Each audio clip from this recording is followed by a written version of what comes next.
Alright gents, welcome back to another episode of the Man That Can Projects podcast. Today's guest, Jason Daniels. I'm so excited to have you on the show, mate. I was fortunate enough to watch you speak, I think it was worked out 2 years ago or something. Yeah, it was around that, yeah. Time flies, and I was really inspired by your story, and then we caught up on the phone last week or the week prior, and just, we had a good half-hour conversation. Your journey from, for those who are watching the YouTube, loose kid industries to LKI to now LSKD is phenomenal, from starting it when you were still in school to where you are now. But now obviously you're the founder of LSKD, and for those who follow the same sort of stuff I guess I follow on social media, I see it everywhere. Everyone's wearing it. In the gym that I train out of, it's the flavour. Everyone's loving it, which is awesome. That's cool. I'm excited about that. Means we're hopefully doing something right. Yeah, 100%. But you're also obviously a loving and proud dad, which is awesome to really see that that's a huge part of the brand, and you've got some exciting stuff coming out tonight. I think it is. So by the time this goes live with your videos and stuff, let's talk about that. Yeah, we're releasing kind of the first video, a bit more about the brand, and we're trying to get a bit more authentic about the brand and behind the scenes and what we do and why we started it. So yeah, we've been working on this video for about 4 months and didn't want to rush it. Wanted to try to be really authentic and why we do what we do. So I'm excited to release it. See the feedback anyway. 100%. And I guess we'll get to dive into more of that here today. And guys, we are, you've had a hell of a journey, which we're going to dive into now. Yeah. But how have you been going, man? How's everything kicked off the new year for you? Yeah, good. I had a little girl on the 29th of Congratulations. December. Yeah, thanks. So, it's been coming off the Christmas period, and then my wife going only 2 days over, so she was 40 weeks and 2 days. It was due Boxing Day, which is kind of lucky because I'm on Christmas Eve, so it would have been kind of sucky having 2 birthdays very close together for us both. But so that's been amazing. Both Freya and Ellie are healthy. So it's been wild, and learning to juggle with 2, so sleep's fun. Yeah. Learning that at the same time. But yeah, really good. Very thankful. Trying to kick the new year off. I mean, we learned a lot over the past kind of few months after an amazing Christmas period and peak Christmas with I suppose with Black Friday, and made a bunch of mistakes and learned from that. So it's kind of really good to reflect, and then coming into the new year, kind of the whole team is kind of resetting, and we're working really hard together and improving, and and then obviously juggling life and and then obviously exercise at the same time. You're doing a lot of stuff, obviously, with the growth of the company, new addition to the family, and then also you're training for the Stradbro Salute. Salute, which looks insane. So how you fit all that in is. I think about it. I'm pretty routine driven. I mean, mornings for me are like when I train. So I've lucky enough, my wife's been a legend, and I normally try to train between 5:30 and 6 every morning. And get straight home and then get ready. So I just have to fit it in when I can. I mean, even at one point, I think on a weekend when Freya was she's only 3 weeks old this week, but Hendy had his sleep, so I was like, hey, cool, can I go to the pool now? And I go swim a K, and then raced off to the pool, race back home again, on a weekend. So it's just, you just gotta fit it in, and it kind of drives you, I think, when you have kids. And we actually ran 21 kilometers on New Year's Day to celebrate 2021. I did see that. Yeah, the boys wanted to do it, and I was like, you know what? If watching a female go through birth is gnarly, and I think it's just, to me, it's like, well, I haven't trained to run 21 in a while, but if a female can go through birth and my wife can achieve that, I can run 21. Yeah. Like, that's nothing compared to what they have to go through. Full respect what they have to go through. It's insane. So yeah, 100%. But it's awesome.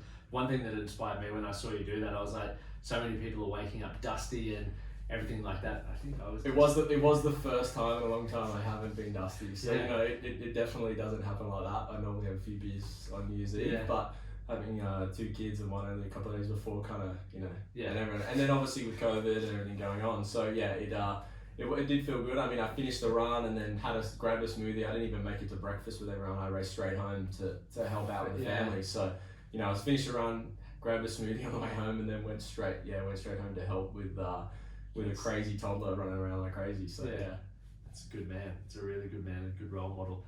So let's dive in. So I guess from what we were touching on the other day, like your journey has been phenomenal, from having the motocross background. We even touched on, we had some mutual friends, Maddie and Sam Southey, and all those boys, the Toowoomba lads.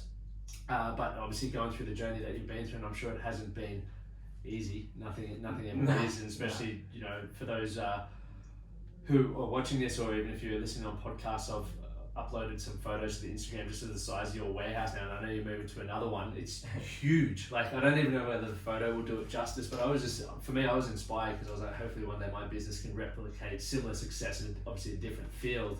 But it's pretty inspiring. So I guess what for you was a moment in your life that's really shaped you into who you are? And I know you started LSKD Industries back in 2002, 3. Yeah, the name came back. Yeah, 2002. Yeah. I mean, we were talking about it before about like that question, and it was an interesting one. I'm like, what actually is it? Like, I don't, because there's so many things that happen in life that kind of are milestones, and I think as you grow and you start to get older, that's as you made a ton of mistakes and you use that as learnings. But I do remember when I was 12, I was in grade 8, and I was 12, and I think that age, it's so easy to go off track and, go down the wrong path, and who you hang around with is a big part of that. And, it was so easy for me to potentially go off the wrong track, and, that was starting to happen. I don't think that, and I actually met some guys that were, I think they were 17, 18 at the time. One of them was Corey Bowen, who ended up riding in and winning 3 X Games BMX Dirt. That's unreal. And they grew up in Shaler Park, and we used to ride at KP Centre, a local BMX skate park. It's no longer there, they knocked it down recently. But I was bike fanatic growing up, like BMX, really wanted to race motocross, couldn't afford it as a kid. I ended up getting into motocross when I was, started racing when I was 14, I think. Is that considered late for motocross? Yeah. So I had a couple of bikes, funny enough, and I had this old CR80 in the shed, and we didn't have a shed, it was a garage, and we lived on 5 acres, and I got home from school, and my parents were like, just before my parents split up, and were like, you got to sell this bike, you can't afford to keep it. And I was like, alright, okay, when I get home I'll get it ready and I'll sell it. I think I'll get $800 and I'll buy a BMX bike. I got home, my bike was stolen. No way. No shit, yeah. I actually remember who stole it. It was this kid that was, I think he's in jail now, but there was a couple of bad kids in the area, and so lucky enough my parents bought me a BMX bike. So I got into BMX and started at the skate park, and just going there every day after school, and met these guys that were like phenomenal, and was super inspired by it.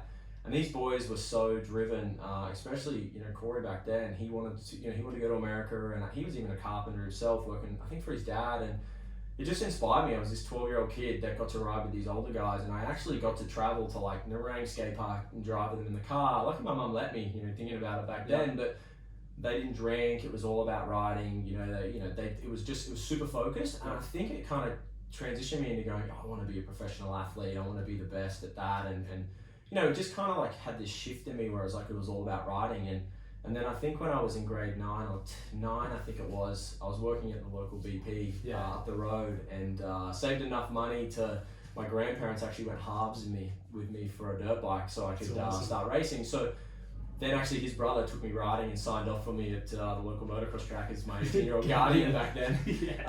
And I just wanted to race. Like I just wanted to be a professional motocrosser. I was just so fixated on training and riding and just being an athlete. But I think that was a big shift. Now I look back, I'm like, I was really appreciative of it. And going to schoolies week, I was telling you before, like I didn't plan to drink, where most people were planning. I still ended up, I think, drinking one night, but it was like, no, I'm a racer, like I'm an athlete, I'm not. And, I think that age really just helped. And I really think meeting, having those good mentors even at a young age is important. I think if I hadn't have met them, what would have happened? And through that actually is how the brand started. It was, I was riding with those guys. I was this young grummy digging dirt jumps, and I actually was coming up short on a bike on one of the jumps, and I just remember, I'm pretty sure one of the guys was like, man, you're riding loose today, kid. And because I wasn't, I think it was like 20, 25 foot double. I was a 12-year-old kid trying to hit these jumps in the rang, and I think that's where it all came about. And then this word just started at school. It was like, oh, that's loose, hey kid. And it was just fun. And we literally just had a bunch of fun. And then it was actually on MSN days that I was chatting with this friend of mine that raced down the Gold Coast at Reedy Creek, and he's like, man, you should turn this into a brand. The word's cool. And I was like, really? Nah, what's a brand? How do you start a brand? Like, it was nothing. It was just a bit of fun. And then it just kind of turned into there where I actually asked my mum about it, and she told a few friends, and they all thought it was a good idea. So she, she helped me get the paperwork to sign the trademark as Loose Kid IND back then. And yeah, and that's kind of how it all started. And you know, we used to sell at the tracks, and my mum was a massive help back then. Yeah. And then obviously in 2007, I finished school in 03. In 2007, I decided to go, okay, I want to do something with this. And this guy designed me this logo for $40, I think it was, which we did a bunch of other stuff. We didn't have much money, but part of that was this LKI logo. I was like, oh, that's okay. I'll buy it too. And I think we spent $1,600, which is a lot of money. Yeah. We put it on. I think we put it on our credit card, you know, back then. Right.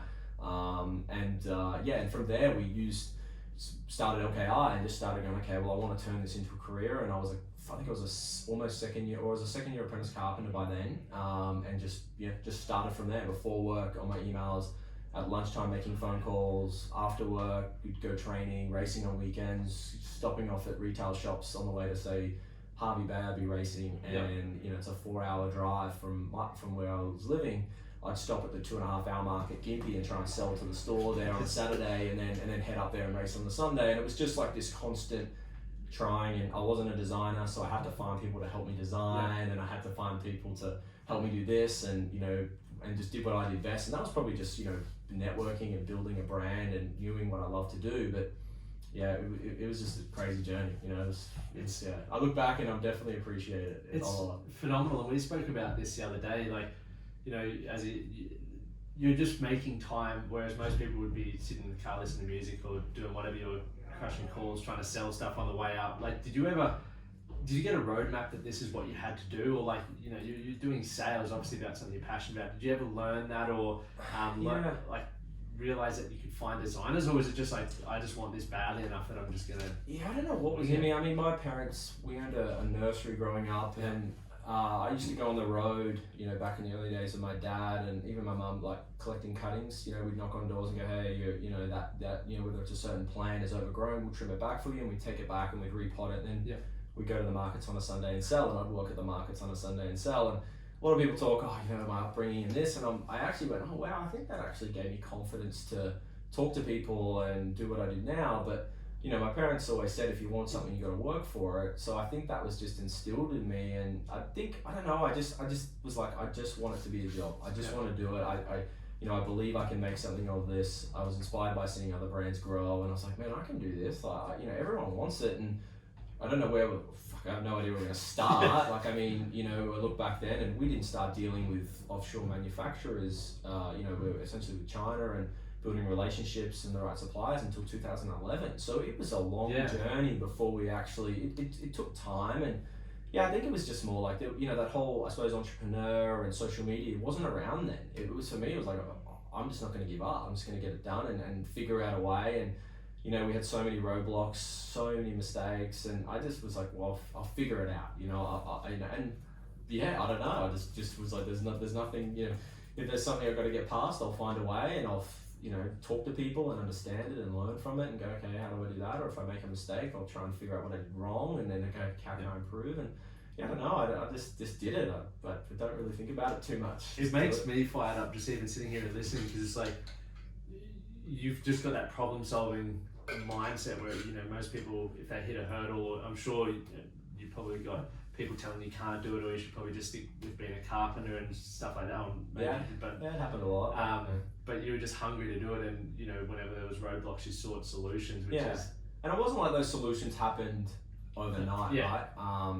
Some of them took 3-4 years to figure out. You know, I did a course called Landmark Forum back in, I think it was, I keep saying 5-6 years ago, so it was around that time. And I think that was a massive transition for me. I mean, I look at the growth we're going through now, and I say it to the team, I'm like, if I was going through this growth in, say, 2011-12 when we first moved into our office, you know, and had just gone full time, I'd probably have been a dick. You know, honestly, I don't think I would have known how to appreciate it. I wouldn't have known what to do. You know, coming from working as a carpenter, it's a different environment to working in an office, and it's completely different. So it took me a long time. Like, I lost people. I had, you know, team here, staff leave because of potentially my attitude. You know, you know, I wasn't, you know, in that sense, if you say a leader, you know, I made a lot of mistakes in that area because I just didn't know what to do, and there was no written rule book of how to manage people. You know, you can love something, but then you've got to actually understand how to work with the team, and you know, what do they love to do and how you work with them. So you know, that, you know, from doing that course,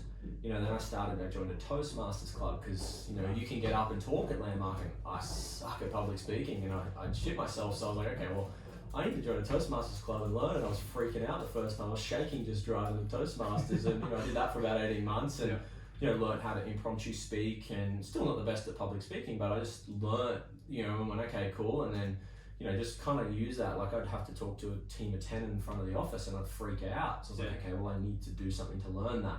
Wasn't the best at Toastmasters. I probably only did 3-4 speeches out of the 15 modules. I was, always something on at work. But I still showed up and learned and learned a lot from it. And I attribute a lot of those little things that made up to what, why we're here today. And I don't know. I think that's, I definitely know that stuff, if you've got a problem and people go, oh, I solved it. It's like, sometimes it can take 5 years to solve that. That thing that's stopping you from from trying to solve. I think it's spot on. Like, sometimes it's just testing how badly you want things, because obviously especially in this day and age, we live by instant gratification. We keep, I'm addicted, much as many people turning on Instagram and swiping down, hoping that there's the hearts up there and you've got some more notifications to show that someone loved your post or whatever. And so we're always looking for that in business, and I see it with countless people that I work for. They just want things now. And it's like training in the gym. You can't, I'd love to have that achieved, with that physique or that, but it takes so long to do, it's a time thing. Like the confidence to public speak. Like, one of the things that I recommend people do, and something that helped me with my journey, was videoing myself, and I put it on social media. But if you're not in the place to do that just yet, just video and watch yourself back. Like, it's hard to do because you criticize yourself like crazy, but then you also can go, okay, I want to fix this, fix that, and eventually you'll become a better speaker or a better public speaker with how you want to. It's much like Toastmasters. I did Toastmasters as well, so it's a great sort of tool and process. But obviously, that you're then learning all these sorts of things. 2011, LKI was sort of really starting to hammer and hum along. Like, what was sort of happening after that? Like, were there any big roadblocks or breakthroughs through that? Well, in 2000, I think it was around 2008. I mean, I was only talking about this the other day. It was around 2008. I think I said to my boss then, hey, I want to go part-time. I believe I can make something of this. I want to finish my trade, but can I work like 3-4 days a week? I'll work my ass off, and then the other days I'll work on LKI. And at first it was all good, and then it got to crunch time, and then he was like, I don't like it, and then I ended up it didn't work out anyway, and so I got to the point, I think it was around mid-2018, I ended up working for about 4 or 5 different builders and just calling them every week, going, hey, have you got work? And then I'd get consistent work for a certain period of time. I was roofing for 6 months, doing re-roofs, and I was the bat and screw bitch. Because I was the chippy, after a big hailstorm in Ipswich, and I was relaying on the roof, if anyone knows that area. So I was just, I'd just be doing whatever it took to get signed off to become a carpenter and get that ticket. And I was on $240 a week for so long as a first year. I was like, I'm not giving this thing up. So it kind of from there, it just got harder, because I'd be taking orders over the phone at lunchtime, with a retailer, or trying to make a sale, or talking to a magazine back then and trying to do things. And then in 2010, I snapped my wrist and was living off, it was a thing called combined insurance. It was really good.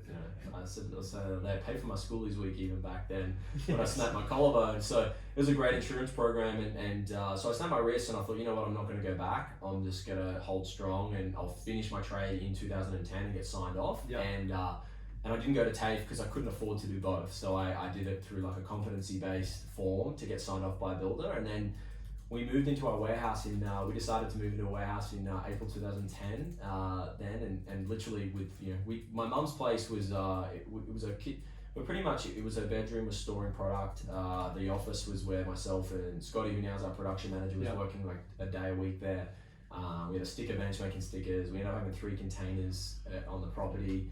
And then we decided to move to the warehouse, which was just literally, I think it was 2 people, and we had this big place for 2 people.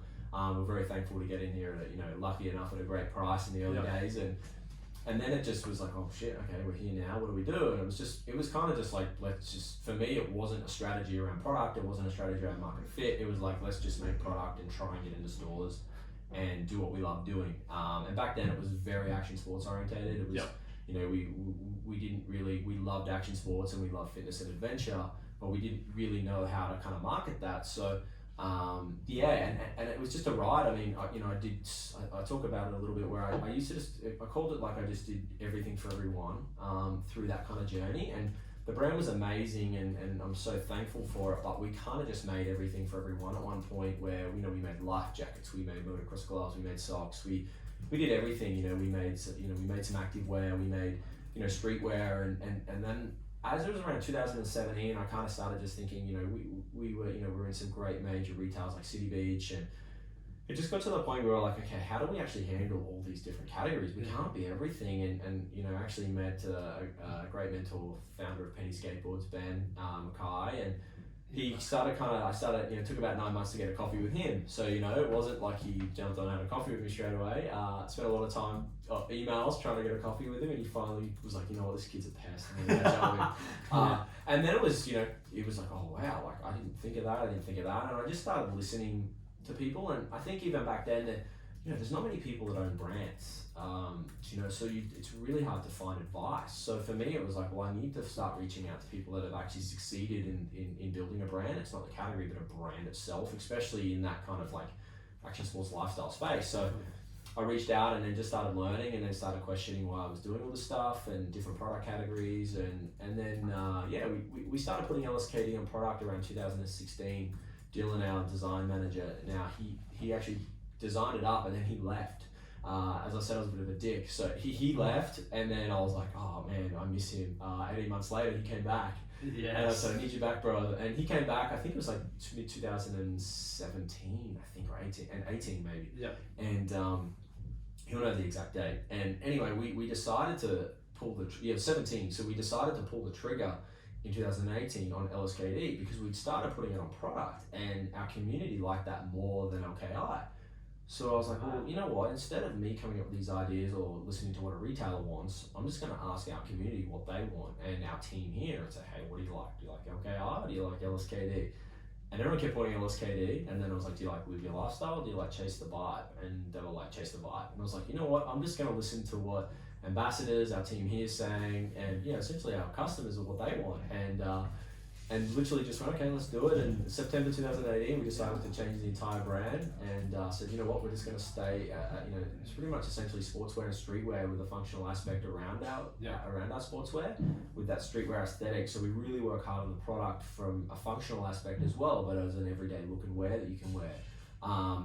So we just said, you know what, let's just do it. Let's just take the slow route. We may decline, we will go backwards. That's okay because we're cutting categories. There's retailers cancelling orders from us. We did see a decline with certain major retailers. And we said, you know what, let's build this brand from the ground up again. Like, let's use all those learnings.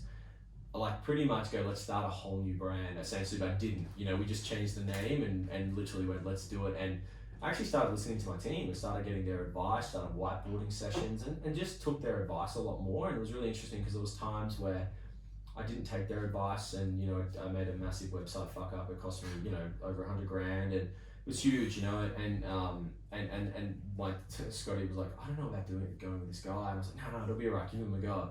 And it failed, and cost us a lot of money, and that was a huge learning curve. Going, you know what, I definitely should open my ears a little bit more and listen to my team, and they're just as passionate as me. It's not just all me. But I didn't know back then enough, I suppose. So when we decided to pull the trigger, it was like, let's just obviously we wanted to go at speed, but it was slow and steady. Let's build the brand. We already had an amazing community with LKI, and really funny enough, a lot of the LKI, we thought there was going to be some of the community going, you know what, we don't like this, but everyone loved it, and they really loved the transition and what we were doing, and it was like, okay, well, let's stay true and listen and be essentially customer obsessed and learn from them. Our team here and our customer and community is more important. Let's do that. So it's just this journey, and I suppose all the years of learning how to develop product, production, working with suppliers. I've traveled overseas so many times. I've been traveling there since 2011. Obviously not the last year and a bit, but to China and built great relationships, great friendships. And just had to learn the whole ins and outs of the entire industry. No one taught you anything, and you don't know what you don't know. So I had to learn everything from the ground up. So it was kind of almost like this 10-year apprenticeship. And then we just started putting things into place, and then it started really growing, and we're like, wow, we're creating something really special here. Like, okay, let's just keep staying focused and started learning financials a lot more and got an amazing CFO on in 2018 who started training me on P&L and cash flow forecasting and learning all that side of things that I didn't understand. And he understood it, but not to that level and granular level. So started teaching me, which gave me more knowledge on what decisions to make, and it just started flowing. And I think it was almost like I had to go through those. It wasn't tough times. I had an amazing time, but we weren't, we never really exponentially grew. And I think that was like, it was okay because we asked why we weren't. And it was like, why aren't we? And it's not about just growth, but it was like, I really wanted to see our brand grow globally. So we could create careers here globally. We could build something from Australia globally, which was a big passion for me to do. And then obviously create a mission around it. And, it was like, we need to stand for something. And it's just this massive journey of asking questions. So I could talk all day. I get excited. So. It's infectious, right? Like I think your energy and the passion for it is awesome. It's really inspiring. How was it that first moment where you sort of realized that you maybe needed to start listening to those around you who are actually walking side by side with you? Was that a hard thing to do? Was there any pride to swallow, or did you feel like that was just... I think it was after I made a bunch of mistakes and then obviously started listening to a lot of audiobooks and started like listening to audiobooks and then making these mistakes. And I think it was one of the books, it gets talked about a lot, but I think it was Good to Great by Jim Collins. It was a book I did listen to, and then kind of was looking at different areas in the team. And I don't know, it wasn't one thing, it was a bunch of things. And I'm still not perfect, but it's for me it's not about, it's about you lead from the top, but it's a bottom up as well strategy. And for me it's about seeing our team and watching their careers grow. I think it's the really exciting time for their careers as well with our brand, and how much we can see them grow and where they could go in the future, whether it's in the business or outside of the business as well. I'm just passionate to see people grow as well within our brand. So I think it's one thing, but it's definitely, I'd have to say, making some mistakes really kind of shaped some of the decision making that I'm glad I went through some of those tough times to make the decisions we're making today. That's incredible, and I'm sure your staff tell you like they're super grateful to have an employee who actually gives a shit, because there's a lot of businesses out there where they don't care, like people are just a number. And to be able to inspire and empower and encourage people to obviously develop and grow under you, which it positively impacts other people's and we're not we're not perfect, and that's something we're learning. We have a great team. Keith that joined us, our COO, he's been a massive support. I've known him for a long time. He's got a big HR background, and he's really been helping me shape those things and trying to put them to life, because I'm not the best at putting those things to life either. So I'm not very good at putting it to life, but I'm like, I really want to produce this, or how do we do this? And it's just a collaborative effect in the team as well. We're making big decisions. We make big decisions together. It's, if I'm struggling with something, I ask the team, hey, what do we do? Like, what do you think before we go and make a decision that could affect, the brand, or could affect sales, or could affect our long-term vision for the brand? What do we do and get everyone together? So it's it's a real collaborative effect as well. And for yourself, like obviously you said you were starting to learn, like one, you're building the right team around you to, so obviously we can't do everything when you're running a business, and especially with the vision and mission that you guys have, which is exciting for global domination. No, it's you're choosing to learn more about the financial side and other components of business, where I know certain people, and I think for the men and everyone who listens to this, a lot of people tend to put their head in the sand, and they go, I don't understand that, I don't know that, I choose not to. And that's why a lot of people's lives aren't where they necessarily want it to be. And even if you put it to a financial perspective, in looking at that side to a business, if you own a business, it's not always good looking at that, because sometimes it doesn't look good. Like, I don't want to look at that, I just want to keep doing what I love. And it was a real wake-up call for me. We were doing okay, but nothing special. So getting the real knowledge, it was almost hard to see, but it was like, okay, I can't get any worse in that sense. Like, fuck, I can't get any worse, I can only improve from here. So it is hard, like seeing the truth or told the truth or having to get here, it's like, it's not easy, like it sucks. But then you go home and you think about it and you go, all right, like, okay, well what am I going to do? You'll sleep on it, you'll get up in the morning and you might go for a workout, and then you'll have a bit of an epiphany going, oh, actually, that was right. Like, I may have disagreed then, but actually I get that now. So it's, it's just, I don't know, it's one of those things. Getting feedback is hard sometimes too. Feedback is crucial. Creating a learning environment is hard, because you don't want to sometimes get that honest feedback. And but if we can do that together, we can only improve. And as you said, with males, it is easy for that, and easy for us. And even myself, sometimes I don't feel like doing that. Like, I put my head in the sand today. Just gonna hide away. Yeah. Eventually, I'm not ready for that. But the collaborative effect, the same. I can't remember who said it, but it's like, if you want to go fast, go alone. But if you want to go far, go together. And that's something that I see, and it's probably sort of a pillar behind what we do at the Man That Can project, as well as like, you can take so much perspective and experience from men from all walks of life. And obviously, how you've created a culture, and I know culture's a really important thing. And obviously, while you're one of the reasons why you're looking to get everyone under one roof at the new warehouse, which is which is exciting. So to build that culture, but for yourself, like moving forward, when obviously that all finishes, hopefully mid-year. Do you have an idea of how you want that culture to be, and why it's really important for you to achieve? I mean, like as we chatted before, we had to move our warehouse to another location 5 minutes up the road. So our dispatch team and warehouse managers at another location. So we're running 2 locations, and being I call us as a young team, and we're especially as it's growing very quickly. Getting back to the one location that we're building at the moment, which is really exciting. It's about a 3,000 square meter internal facility with warehouse and office. For me, it's exciting. I've got some cool ideas that I want to implement. One door in, one door out, essentially. So we all have to see each other every day. We've been lucky enough to put a gym in there that's pretty good size, where not only we can test product and create content, but our team can train there as well. Which means that they get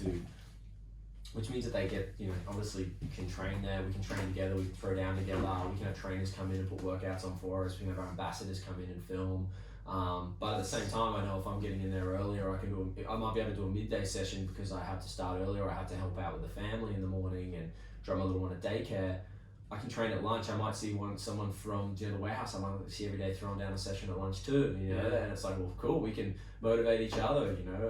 Just like our run club we created recently. We just started as a bit of fun on Slack, and we're running every Tuesday. And I'm going to run with a crew that I've never got to run with. Just 5Ks, and it's just fun. So I think that is really special. It creates that communication where you can be super transparent and honest. I mean, we're learning. And we do share a lot of the books we read, and hopefully we get to make a difference, within our team here and potentially other businesses, because we're just asking why, and we want to be better, and I want to be, a better leader every day, and make sure we gain honest feedback if we're not doing something right. I think just from learning from the early days was like, okay, cool. That's almost not what to do. Okay, what do we do now? Yeah, and I think I guess a true testament to listening to the people who actually love your product and love the brand, essentially. Whereas, like I said, people have an idea of what they think the market wants, and sometimes it works well, sometimes it doesn't, and people grow, changes, trends grow and change, and we develop. But you're really listening to the people, which I think is phenomenal. And there's a lot of people whose ego get in the way, and it creates a shortfall. But you're doing that. But the fact that just from what you were saying there, you're creating an environment where people can have the flexibility to work out at lunchtime. It's like you give a shit about your staff and people, which is, it's so, I believe, I could be stand corrected, but I think it's so rare in business owners, because a lot of businesses are focused on KPIs and profit and everything, which, once again, don't get me wrong, it's important. But you do the right thing. I think that follows well. Suit, and if you create a good environment, and we want to create a career path for our team here, and they've got a future, they're going to be just as motivated in both aspects. And I mean, it is. And it's tough because you've got both sides to it, where you want to create. You've got to we've got to get the job done. Yep, 100%. And we're when you work, we've got, everyone's got so much on their plate. Like, each department is going through a different struggle at each time, or new things we're implementing. We've just implemented a new ERP and warehouse management system, which was huge for our warehouse. He was working like 15-hour days, like he and then he came straight into one of our biggest events of the year, where we did, so thankful, did 50,000 orders over 9 days for Black Friday. It was like, I ended up in the warehouse for 3 weeks helping, the whole team did, working weekends. We were like, holy shit, not only has he just implemented this new system, he's burned out. Like, we've come to this massive event, and we're like, okay, how do we get this out quicker for our community? And we had some unhappy customers, and we had to learn from that, and eat it up. We upgraded everyone to express shipping, free of charge. Yeah, right. You know, which was a huge portion, which was a huge extra cost. But we were like, the community is more important. You know, they might not know it, but it doesn't matter. We don't need to tell anyone. We just do it. But yeah, everyone goes through those different times of, you know, where they are busy and they got to get it done. But you also want to create a great environment we can, you know, love what we do. Yeah. You know, and come to work and feel safe and feel like you can speak up and, you know, have genuine conversations with people, which it is hard. It doesn't happen probably in a lot of businesses, and you know, we're not perfect either. So you know, we're going through it as well, and some of the team might listen to this and might find an idea that we can improve, and I'll take it on as well and go, okay, well, how do we do that? Like, can you help me do that too? So it's phenomenal. Like you definitely created, you have created that place where it allows people to feel heard. They get that sense of connection, but you're giving people the opportunity to create purpose and contribute to something bigger, which is exciting. So what do you see moving forward? You know, what are we? 21st of January 2021. What's in store for the next year or? So we've launched a US online store, which is really exciting. So we're not even a year into that, and it starts to really go well. So it's exciting seeing our US community grow. You know, we've got a lot of new ambassadors joining our brand. You know, in the last week and a half, within a 2-week period, we got 3 new team members starting within e-commerce, customer support manager, and production team as well, production assistants. So you know, the team's growing, and we're trying to really work on onboarding within the team and how we onboard them with working in every department. But this year, I mean, it is exciting. I mean, one thing we noticed is because we're able to learn from our community and the product we're developing, this is almost the first year we're actually developing product, especially for online and in the community online. Where previously there was a fair amount that was for our retail, so we only shut our wholesale business down in 1st of July. Very thankful for wholesale and everything it did for us, but we decided to close it and just focus directly on controlling the brand message and working with our community. And we are opening a retail shop at our new location, which is epic, and it's right on the highway. So good. And that's part of also wanting to learn from our community. They come in and buy, and we can ask questions, and they can have a feedback wall. And you know, so this year's gonna be insane. I mean, the product coming out is mental. Our team has been working so hard on innovation with fabrics. You know, we're releasing seamless this year. We're releasing new fabric blends later in the year. We're product testing, you know, different areas. We're releasing our new jackets this winter that, you know, with obviously the coating, it's a recycled poly coating as well, so that lines back to Project Earth. And you know, we're just passionate about learning and growing and understanding product and really creating product to that next level, and you know, different fabric blends and different areas we can improve for fits, and you know, and just across the board. So yeah, we got some phenomenal product. I'm super excited. I mean, in the next 12 months, I mean, we've already developed up until pretty much we've just about started October this year. So wow. And you know, so we're working fairly ahead of time. We're actually a little bit behind, if I'm gonna be honest, but yeah, the production team are working some pretty big days at the moment to catch back up. But yeah, it's exciting what we're releasing and planning, and you know, and it is the whole team get excited. You know, whenever we're doing releases. I mean, we're releasing product almost, you know, small collections every 2 weeks, which is really exciting. So instead of one big one, it's like bite-sized collections, and we're really working on how we release and talk to the community through that as well. So yeah, it's non-stop. It kind of moves pretty fast here. It's decisions get made, and we just run with it and you know, and go for it and learn. So yeah, this year's exciting. It's you know, it's cool to see where it's going to go. I mean, you know, we are, you know, essentially a young team. It's, you know, I think I was saying before, I'm pretty sure we're about 29 now full time. Which has grown pretty quickly from where it was only, you know, 15 months ago, and about 50 including casuals. So it's exciting, you know, it's really cool to see that, you know, and another thing I think when I look back is, you know, especially, you know, with COVID, we were able to, you know, give a lot of careers, you know, jobs, through people that got, you know, we hired quite a few people that got made redundant, through a brand, through, you know, through the travel industry, you know, through a flight company. So we were able to like bring people on and you know, almost help them change their whole career path, which is really exciting for them. So for us, that was really humbling, going, wow, we're actually being able to hire people through this time, you know, which is really special. I mean, we were growing before COVID, but when that hit and you've seen that, it was we gained a lot of respect, I think, for, you know, for our careers, being able to keep a job, but also when we could hire people through that time and create careers, was like, this is awesome, you know. This person's sitting at home being made redundant, and you know, they're applying for a role that we're looking for, and you know, like, wow, they're the perfect fit. We can, you know, they're actually going, well, I can change my career, like, and it's something potentially they've never worked in before too, because our industry is quite unique. You know, there's not a lot of people that have worked in our industry before. So, you know, it is really exciting. I mean, one of our team members joining, she's a interior designer, and we're working in production. So it's unreal. It's super cool. So yeah, I think I'm really proud of that. I think it's, you know, really, really cool, and seeing what we're creating there as well. That is phenomenal and very, very exciting for the growth. But so look at, you know, I guess diving back onto you just quickly, you know, you've got this exciting vision, and the company's going gangbusters, which is, or the brand, sorry, I won't say company, the brand is blowing up, which is incredible. But how do you look after yourself? Obviously, you know, you've got, like we said at the start, you've got so much happening. Like, is there certain things that, you know, you really prioritize to make sure that, you know, you can be the best version of yourself and best father and husband and obviously boss? Look, it is hard. I mean, that's, you know, especially having a newborn and learning to juggle the new routines. That's definitely different. I mean, you know, for me, fitness, like I'm so passionate about fitness. So for me, that's kind of, you know, my savior, I suppose, for like exercise is, you know, whether it's mountain, you know, I try to have a little schedule where I swim once or twice a week. I'll train at Fit Stop twice a week, and then I'll try and mountain bike once a week and run once a week.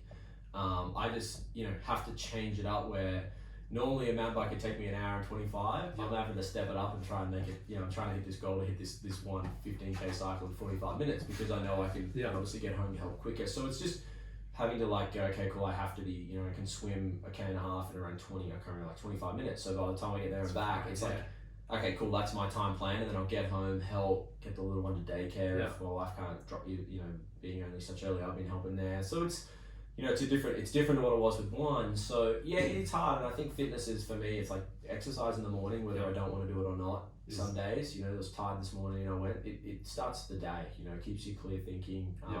So I think exercise is, and then obviously trying to spend as much time with the family as possible. I mean, that's where, you know, weekends, I mean, we got to go to SeaWorld on Sunday and took our little one. She was asleep in the pram, which was good the whole time. And then, you know, and you got to watch the jet ski show, and he was frothing, and, you know, so that was cool. You know, we went for 3 hours and then came home. So, you know, I was trying to spend time with them. But the morning I went for a mountain bike, got straight home, and then, you know, we paired, and then we went out for the day. So for me, exercise is kind of like that prep, but, you know, then the rest of the day you might be a little bit tired, but you're like, oh well, you know, let's get it done. So I mean, and I'm very routine driven. I'm very structured in terms of like, okay, I'm gonna do this at this time, this at this time, this at this time. It's got to be done. I'll almost try and like plan everything to the minute, to make sure I can, you know, try and fit as much as I can in, and then try and prioritize. Sometimes I go a little bit off track. You know, it's not always perfect, but yeah, I always try and fit in training. I mean, and you know, I'd love to go training with other crew and travel, but at the moment it's like I've got to stay local. Priorities. Yeah, it was, the run club started because I was running from home, and a few of the guys from the office were coming to my house and running. Yes. Because it was just easier to run from my house, so I didn't have to drive anywhere. And then all of a sudden we've now got this location up the road from the office we're running from on a you know,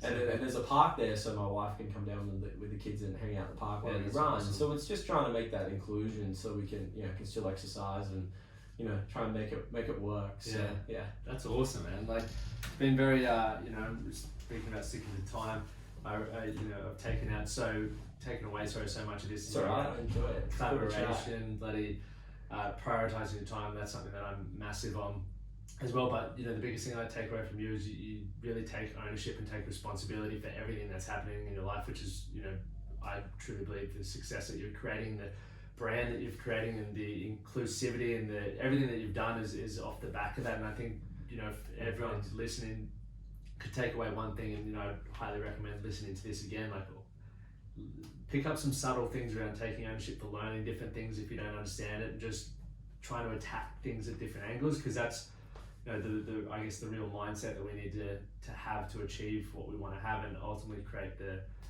passion and fulfillment we want in our life. But thank you so much for coming on the show. And I know there's obviously, everyone follow along with the journey, go follow.